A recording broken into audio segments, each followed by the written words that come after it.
UP में जिन किसान भाइयों ने अब तक अपना किसान कार्ड नहीं बनवाया है, वो 1 जुलाई से बनवा सकते हैं। इसके बनने से वे किसान योजनाओं का अधिक से अधिक लाभ उठा सकेंगे। किसान क्रेडिट कार्ड को आधार की तरह बनाने की योजना तैयार की गई है। इसके लिए पूरे प्रदेश में रजिस्ट्रेशन शुरू किया जा रहा है। इसमें किसान का आधार नंबर, खेत का रकबा और खसरा नंबर भरा जाएगा। ये प्रक्रिया पूरी होने के बाद किसान नंबर जारी किया जाएगा। इस नंबर के जरिए किसान से जुड़ी पूरी जानकारी देखी जा सकेगी। पंजीकरण पूरा होने के बाद किसान कार्ड बन जाएगा। 1 से 31 जुलाई तक हर गांव में इसके लिए कैंप लगाए जाएंगे। हर कैंप में 2 कर्मचारी ड्यूटी पर रहेंगे, जो गांव में रहकर किसान का नाम, पिता का नाम, गाटा संख्या, आधार नंबर, मोबाइल नंबर आदि विवरण दर्ज करेंगे।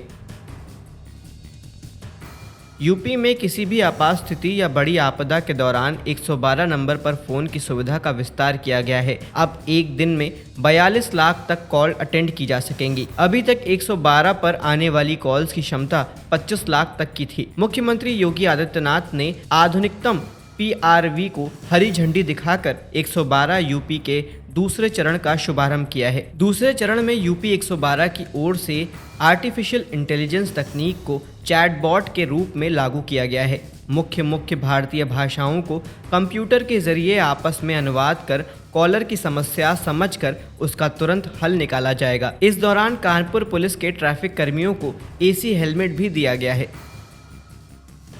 महाराष्ट्र सरकार ने किसानों के हित में बड़ा फैसला लेते हुए मुआवजा देने के लिए 1700 करोड़ रुपए को मंजूरी दे दी है। ये राशि 2023 में बारिश में प्रभावित किसानों को दी जाएगी। एक रिपोर्ट के मुताबिक साल 2023-24 के दौरान राज्य के लिए कृषि और संबंध गतिविधियां क्षेत्र में 1.9%, उद्योग क्षेत्र में 7.6% और सेवा क्षेत्र में 8.8% की वृद्धि होने की उम्मीद है।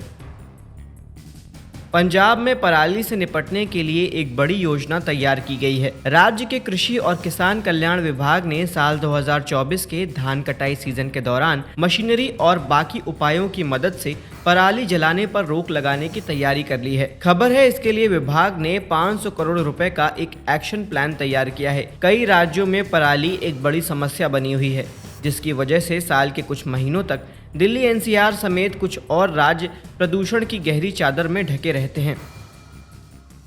छत्तीसगढ़ के किसानों की आय बढ़ाने के लिए राज्य में रबर की खेती करने की तैयारी की जा रही है। इसको लेकर स्थानीय शहीद गुंडाधुर कृषि और अनुसंधान केंद्र ने रबर की खेती की शुरुआत की है। कृषि वैज्ञानिक बस्तर क्षेत्र में पौधों पर रिसर्च भी कर रहे हैं। वैज्ञानिकों का मानना है कि एक रबर का पौधा अपने जीवन काल में किसानों को 2 से 3 लाख रुपए कमाने में मदद कर सकता है। भारत रबर का चौथा बड़ा उत्पादक देश है। कम लागत में कई गुना ज़्यादा मुनाफा कमाने के लिए किसान बड़ी संख्या में इस पेड़ की खेती में दिलचस्पी दिखा रहे हैं। फल सब्जियों की खेती करने वालों के लिए कृषि विज्ञान कंपनी FMC इंडिया ने फफूंद रोधी 2 नए प्रोडक्ट वेल्जो और कोसूट लॉन्च किए हैं। कंपनी का दावा है कि ये फसल चक्र की शुरुआत से ही फलों और सब्जियों की फसलों को फफूंद रोगों से बचाने में मददगार हैं। दोनों उत्पाद भारतीय फल और सब्जी किसानों को फसल रोगों को प्रभावी ढंग से प्रबंधित करने, उपज के नुकसान को रोकने और क्वालिटी को बनाए रखने में मददगार करने के लिए तैयार किए गए हैं। कोसूट का इस्तेमाल अंगूर, धान, टमाटर, मिर्च और चाय जैसी व्यावसायिक फसलों में किया जा सकता है।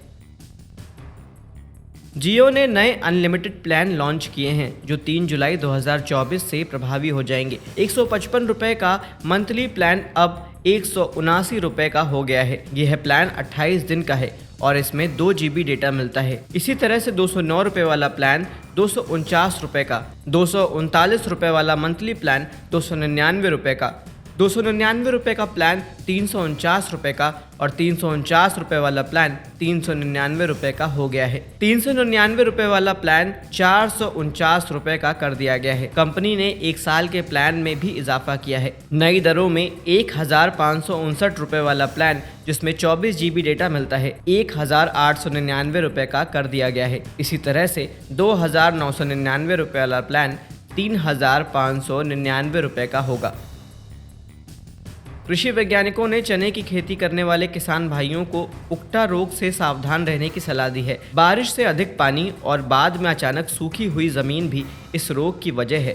सामान्य तौर पर निचले पत्ते पीले पड़ना, बाद में धीरे धीरे पूरा पौधा सूख जाना या अचानक सभी पत्तों को सूखे हुए दिखाई देना इसके प्रमुख लक्षण हैं। इसे रोकने के लिए बीज उपचार जरूर करें। इसके लिए जैव कवकनाशी ट्राइकोडर्मा बीडीडी की 5 किलोग्राम मात्रा को प्रति हेक्टेयर 100 किलोग्राम सड़ी हुई गोबर की खाद में मिलाकर हल्के पानी के छींटे देकर 10 दिनों तक छाया में रखें। इसे बुआई से पहले आखिरी जुताई पर जमीन में मिलाने से उकठा रोग पर काफी हद तक नियंत्रण हो जाता है।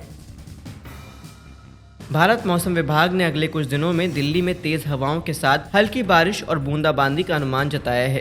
कुछ दिनों में दिल्ली का अधिकतम तापमान गिरकर 34 डिग्री सेल्सियस तक आ जाएगा। कुछ दिन पहले तक दिल्ली का पारा 45 डिग्री सेल्सियस के करीब था। इसके अलावा 30 जून तक गुजरात, कोंकण और गोवा, मध्य महाराष्ट्र, तटीय कर्नाटक में अलग अलग स्थानों पर भारी बारिश होने की संभावना है। तमिलनाडु, उत्तर कर्नाटक, तेलंगाना, सौराष्ट्र और कच्छ में भी भारी बारिश की संभावना है।